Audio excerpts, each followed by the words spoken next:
Welcome back to another video, and today I want to talk about the G.I. Joe classified series Dr. Mindbender. Now, I've been waiting over a year for this guy to come in because he got pushed back by Hasbro for whatever reason. Personally, I don't care. I have him in hand. Here he is. Here's the box. So let's take a look at some of the artwork that's on this box and get to the figure. So this guy is number 43 in the line, and the only way you can get him is off a Hasbro Pulse. So here's the box, here's the side, number 43, and then here's the back artwork. I have to say it is actually, let's take the slide cover off. It's actually really, really nice. You have a bunch of stuff here. You have the Spire from Cobra Law. Here he is torturing himself. Here he's diving down into the sea to retrieve a bunch of stuff. Here he is with Destro raiding tombs. And this is Serpentor's head crest right here when he created it. Very, very nice artwork on the back of the box. Now, spinning around, you have the double helix, just like with Serpentor. And opening it up, you have all the accessories that this guy comes with, including the figure. So, with that being said, let's get this bad boy out of the box and let's have a look. But before we do, I want to introduce a special guest. I have with me E for Emma. And she's gonna help me review this figure. Let's go. All right, so now that we have the figure out of the box, let's talk about this guy really quick before we end up showing him off. So Dr. Mindbender, he used to be an orthodontist before he joined up with Cobra. And that's just crazy to think about because this guy literally put himself into a torture device where he tortured himself. He's a twisted orthodontist. He's a jacked orthodontist, needless to say with that. But also, in the cartoon, when he created Serpentor, they raided the tombs and they did all that stuff. That is correct. But the funny thing is that he raided all the tombs with other Cobra troopers and Destro and Zartan and all those guys. But in the comic book, when he went to create Serpentor, he actually used Storm Shadow's dead body to create Serpentor, and that's how Serpentor came to be in the comic, which is actually pretty crazy when you think about it, though, how different the comic is compared to the cartoon. Yes. So with that being said, a little history on this guy. I wouldn't want this guy working on my teeth or coming anywhere near me. But anyways, I've been waiting for this guy for a while, and it's actually really cool. Now, let's take a look at the detail of this guy. So looking at his face, the head sculpt is definitely reminiscent from back in the day, from the original and from the cartoon.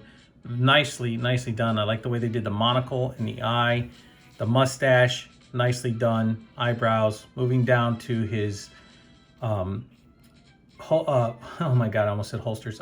His suspenders here down to his codpiece. His side holster, which is very nice. They made it look like leather. They actually gave him his gauntlets on the side here on both arms. Very nice, beautiful purple and silver. He has an armband here that is painted on, molded and painted on. Moving down to the textured pants. His boots, his knee-high boots, nice leather look with the buckles, and then his cape. The only thing that I have to say about the cape is that on the original, it had that huge cobra on the back. That's what I wish he still had on this one here, but they didn't include that. So, I mean, it's not a make or break thing. So, I mean, that's okay.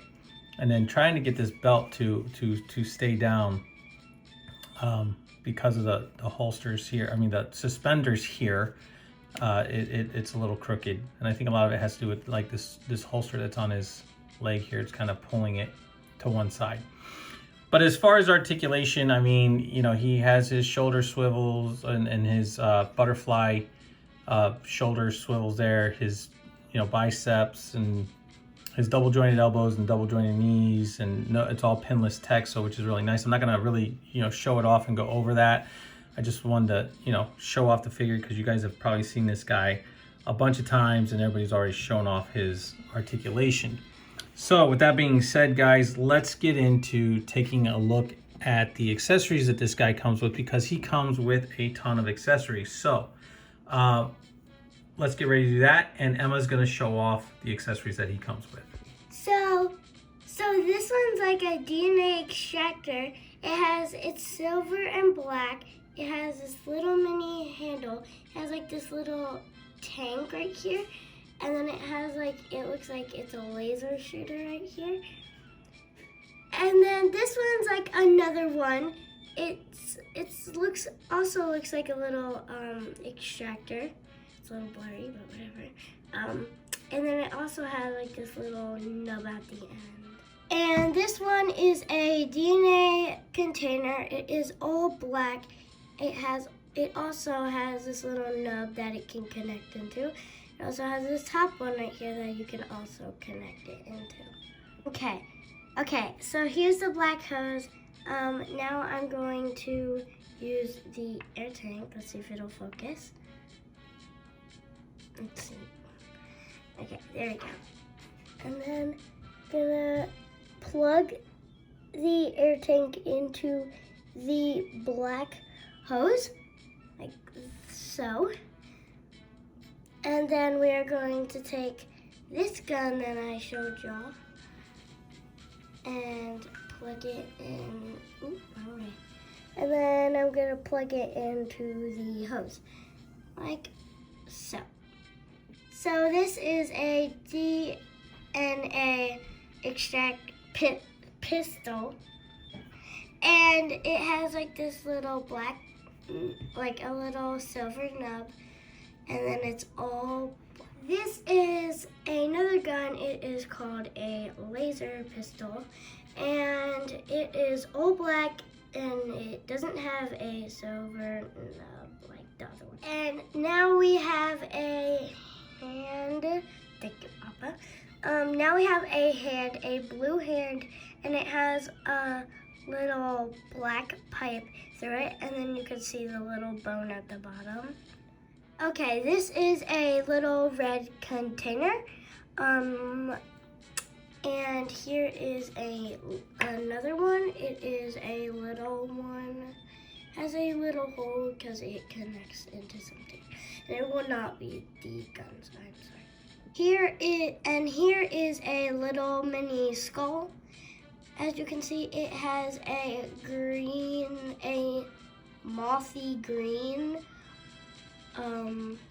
little like scarf or something around its head. And here is a brain, and it is like a bright purple. It has a little silver tube and a line down the middle.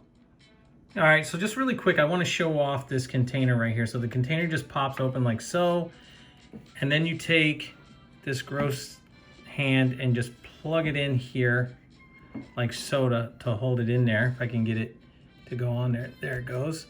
So then now that's how you can display this hand on the shelf with Mindbender, and then just kind of plug that in, and there you go. That is what this vial is for. Nice. Here is the red container. I am now going to pop it open. Same exact like the last one, just a little smaller. I can get it in there. Then there we go. That's a little kick it.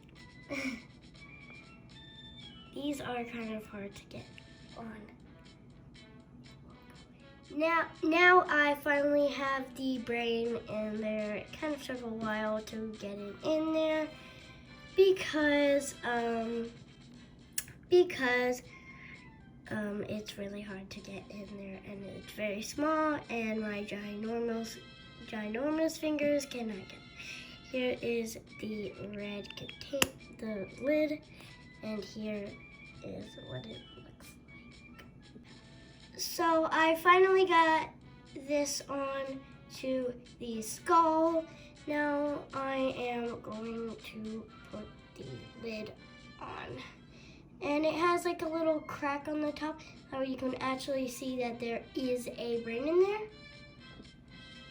Okay, so before I forget, he also comes with these tiny little pegs, and I find that they actually plug into the side of the container here.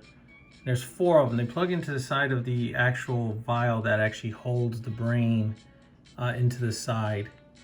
And I think it's actually really cool that they have this. It's you know, if you ask me, I think this is what is to keep the brain alive. Kind of like the ports that they put on the side of Frankenstein's neck. So yeah, I mean, it's he's definitely a madman, that is for sure. I mean, we're getting an inside look on what this guy's lab is like. But I mean, that's really cool that they included that.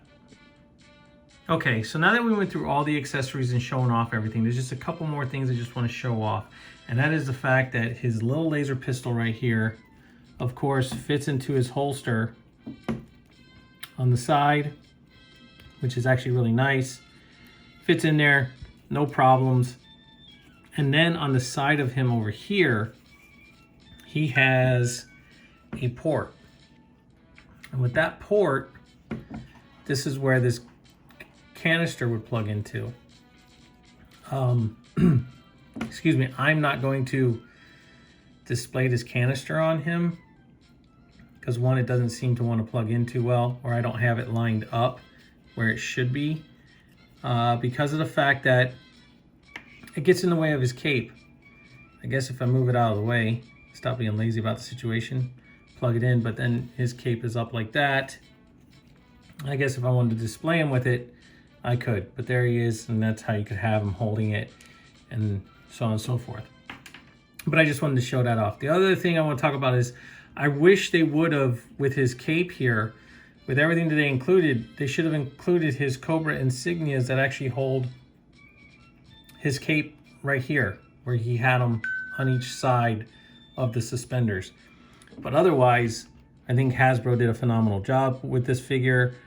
I do have an issue with the way his boots are kind of curled up. I mean, he stands, and I'm not having any issue as far as that goes. I just think that they could have, in my opinion, not made him to where they rounded up so much on the toes, because his feet will not sit flat. I mean, they're flat down as good as I'm going to be able to get them, but they just curl up at the end. So it's like he has you know, some kind of weird type of boots on. All right, guys, so with that all being said, and going over all of his accessories, his, you know, his detail and how things fit on the figure itself, let's get into taking a look at some of the comparisons with some of his other counterparts. This is how he compares to the Cobra Valkyries. And here's how Dr. Mindbender compares to the Cobra Snow Serpent and the Cobra Televiper. All right, guys, so I hope you enjoyed this review of the G.I. Joe Classified series, Dr. Mindbender. Now, it took a long time to get this guy in hand. I wasn't able to pick him up the first time. I missed out on him. So when they came out with him for a second run, I was able to pick him up. Now, from what I understand, I know they're not doing another run on him, which is tragic because I know there's a lot of other people that have not had a chance to pick this figure up. But if you guys got the chance to pick him up, you're going to be very happy that you did. This guy is awesome. I'm glad I was able to get my hands on him. So happy that I finally have him in hand. He comes with some great accessories. I mean, he is cool, and he is definitely reminiscent of, like I said, the figure from the past, and which therefore, I mean, look, he doesn't have the little Cobra symbols on there or on the one on the back of his cape, and that's okay. Let me tell you something. It's a great figure. It's a great looking figure, and it's a great addition to your Classified series collection, or if you just need a mad scientist in general, you have him. Guys, I can't thank you enough for tuning in. Thank you so much. Please like, subscribe, share, and leave a comment down below. And always hit that notification bell so you never miss out on anything new that I am putting up. And I want to say thank you to my special guest, Emma, for helping me out with this review. Listen, she did a fabulous job for 7 years old. She knocked it out of the park, I have to say. And I'm very happy that she was here to help me out with this special figure, to show him off and to actually go over his accessories with that. So with that being said, guys, once again, thank you so much, and I'll catch you all on the flippity flip.